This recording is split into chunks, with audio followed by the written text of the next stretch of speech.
சொல்வதெல்லாம் உண்மை. வணக்கம். சொல்வதெல்லாம் உண்மை. நேர்களே, வாழ்க்கையில எந்த தாய்க்கும் வரக்கூடாத ஒரு கொடுமை, தான் பெற்ற குழந்தைகளால வெறுக்கப்படுற ஒரு கொடுமை. கணவன் வேணும், குழந்தைகள் வேணும்னு எந்த பாவமே பண்ணாத ஒரு தாய், தன் சைட்ல எந்த தவறுமே இல்லாத ஒரு தாய் கதறாங்க, கண்ணீர் விடுறாங்க. எப்படியாவது எங்களோட சேர்த்து வைங்க, என் குழந்தைகளை பார்த்து எனக்கு 2 வருஷம் ஆச்சுன்னு. அந்த குழந்தைகளுக்கும் அவங்கள திரும்பி பார்க்க கூட மனசு இல்லை, அவங்கள முகத்துக்கு முகம் நேரடியா பார்க்க கூட விருப்பம் இல்லை. ஏன், என்ன காரணம்? இவங்க 2 பேர்த்தையும் எப்படி நம்ம சேர்த்து வைக்கிறது?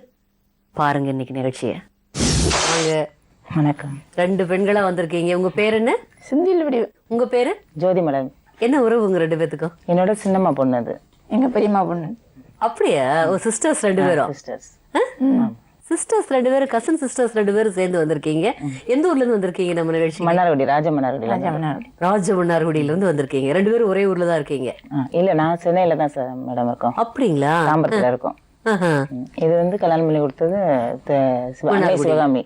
அன்னை சிவகாமி நகர், எண்ணூர்ல. எண்ணூர்ல. ஓ, சொந்த ஊர் தான் ராஜமன்னார்குடி. எல்லாம் 2 பேருமே சென்னையில தான். உங்க குழந்தை, உங்களுக்கு கல்யாணம் ஆகி எத்தனை வருஷம் ஆகுதுங்க? 17 வருஷம் ஆகுது.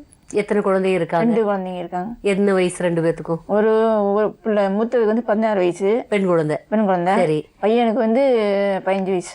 15 வயசு படிக்கிறான். 2 பேரும் படிக்கிறாங்க. உங்க வீட்டுக்காரர் என்ன பண்றாரு? ஆபீஸ்ல வேலை பாக்குறாங்க. ஆபீஸ்ல வேலை பாக்குறாரு. என்ன பிரச்சனைக்கு வந்திருக்கீங்க அக்கா தங்கச்சியும் சேர்ந்து? இதை வந்து நாங்க, உங்களுக்கு பிரச்சனையா அவங்களுக்கு பிரச்சனையா? தங்கச்சிக்கு தான். சரி, தங்கச்சி தான். இது அவங்க அம்மா சிங்கப்பூர்ல இருக்காங்க மேடம். சிங்கப்பூர்ல அவங்க தம்பி வந்து ஒரு பையன் ஆஸ்திரேலியா. சிங்கப்பூர்ல வேலை பாக்குறாங்களா இல்ல சிங்கப்பூர்ல வேலை பாக்குறாங்க? சரி. அதாவது அவங்க அம்மா வந்து இந்தியாவில பிறந்தவங்க, எங்க சின்னம்மா. அவங்க சரி. அவங்க அப்பா தான் சிங்கப்பூர்ல பிறந்தவங்க. சரி. இவங்க சின்னம்மா வந்து இங்க இந்தியாவில கல்யாணம் பண்ணிட்டாங்க. கல்யாணம் பண்ணி 1 மாசம் லீவ்ல தான் இங்க வந்திருந்தாங்க. கல்யாணம் பண்ணிட்டு 2 மாசம். நீங்க சொல்றது இவங்க பிறக்கிறதுக்கு முன்னாடி கதையே? ஆமா. உங்களுக்கு தெரியுமா? எல்லாம் ஞாபகம் இருக்கா? ஆமா, நான் சின்னம்மாவோட பொண்ணு தானே. எங்க அம்மா வந்து பெரியம்மா, அவங்க அக்கா. அக்கா. இல்ல, அவங்க அம்மாவுடைய கல்யாணம் எல்லாம் உங்களுக்கு நினைவு இருக்கா? கல்யாணம் ஞாபகம் இல்ல, அதோடைய லைஃப்ல என்னங்கிறது சின்ன பிள்ளையில உள்ள சரி அப்படின்னு. அப்ப இந்தியாவில வந்து அவங்க 2 மாசத்துல எக்ஸ்ட்ரா லீவ் போட்டதுனால அவங்க அங்க பொண்ணு வேலை போயிடுச்சு சித்தப்பாவுக்கு. அதனால என்னன்னா, அந்த பொண்ணு அவங்களுக்கு விசா எல்லாம் எடுத்து போறதுக்கு கொஞ்சம் லேட் ஆயிடுச்சு. அப்போ 9 மாசமா இருக்கும்போது அவங்க போக முடியல. சின்னம்மா வந்து சிங்கப்பூருக்கு போறதுக்கு போக முடியல. இது வந்து இங்க பிறந்துடுச்சு. சின்னம்மா பொண்ணு செந்தில் வடி வந்து இந்தியாவில பிறந்து. இவங்க அப்பா வந்து இவங்க அம்மாவை இங்க கல்யாணம் பண்ணிக்கு வந்தாரு, கல்யாணம் பண்ணிக்கிட்டாரு. லீவ்ல 1 மாசத்துல போக வேண்டியவர் 3 மாசமா இங்கே இருந்துட்டாங்க.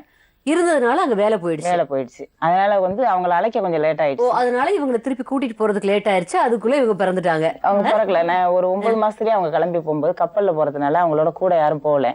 அதனால குழந்தை பிறந்தோன்னு நீங்க அந்த காலத்திலேயே தனியா அனுப்பிச்சாங்களா சின்னம்மாவை கப்பல்ல போனாங்க. சரி. அப்ப கூட யாரும் வரலன்னு இந்தியாவிலே குழந்தை பிறந்த உடனே நீங்க வாங்க அப்படி சொல்லிட்டாங்க. விசா எல்லாம் எடுத்து வாங்கன்னு. அப்ப வந்து சித்தப்பா அங்க இருக்கிறாங்க தனியா.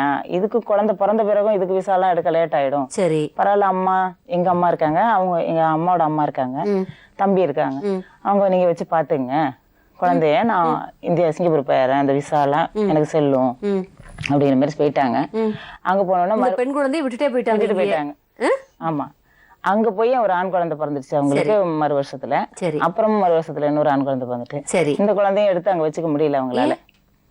வச்சு பார்க்க ஆள் வேணும்ல, சின்ன வீடாதான் இருக்கும் அப்படிங்கிற மாதிரி அவங்க வச்சு பார்க்க முடியல. அப்புறம் ஒரு 8 வயசு அப்பா 2 தம்பி இருந்து வளரல. இவ்வளவு சொந்த பந்தத்தோட தான் இருந்திருக்கீங்க.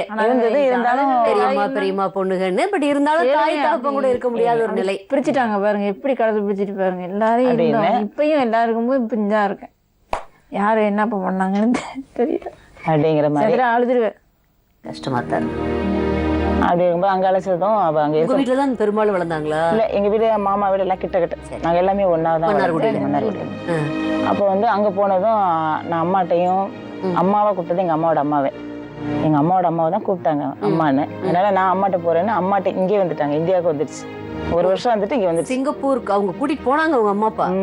அது மேல தப்பு இல்ல, அவங்க மேல வந்து கூட்டிட்டு போனாங்க. அவங்களுக்கு இங்கே பழகினதுனால அங்க இருக்க முடியல. அதே மாதிரி தம்பி எல்லாம் அங்க இருந்தாங்க. அவ்வளவு ஒரு தூரம் சின்ன பிள்ளைங்க தானே அப்படிங்கிற மாதிரி எல்லாம் ஒரு வீட்டுக்குள்ளேயே பூட்டி இருக்கணும். அது மாதிரி இங்கே விளையாண்டது மாதிரிலாம் அவளுக்கு வசதி கிடையாது. அதுக்காக திருப்பி வந்துட்டு அப்போ என்னோட கூட பிறந்த தங்கச்சி வந்து இதோட கொழுந்தனார் கல்யாணம் பண்ணியிருக்கோம், மூத்த கொழுந்தனாருக்கு. அப்படின்னா சரி அவங்க நல்ல குடும்பமா இருந்தாங்க. சரி சொல்லுங்க இதோட இதையும் கல்யாணம் பண்ணி கொடுத்தா தனி பொண்ணா இருக்குதே, கூட இருந்தா நல்லதாச்சுங்கிறது நல்ல எண்ணமா நம்ம செஞ்சோம். நல்ல பையன். நல்ல பையன் என்ன பண்றாரு? பிராந்தி கம்பெனில ஏதோ சூப்பர்வைசரா இருந்தாரு ஆரம்பத்துல. சேர்ந்து செஞ்சு கொடுத்தாங்க. அதுக்கு பிறகு என்னன்னா நம்ம அங்க சிங்கப்பூர்ல இருந்து ஒரே பொண்ணுன்னு நல்லா செஞ்சாங்க. நகையெல்லாம் போட்டு நல்லா வேண்டியதெல்லாம் செஞ்சாங்க.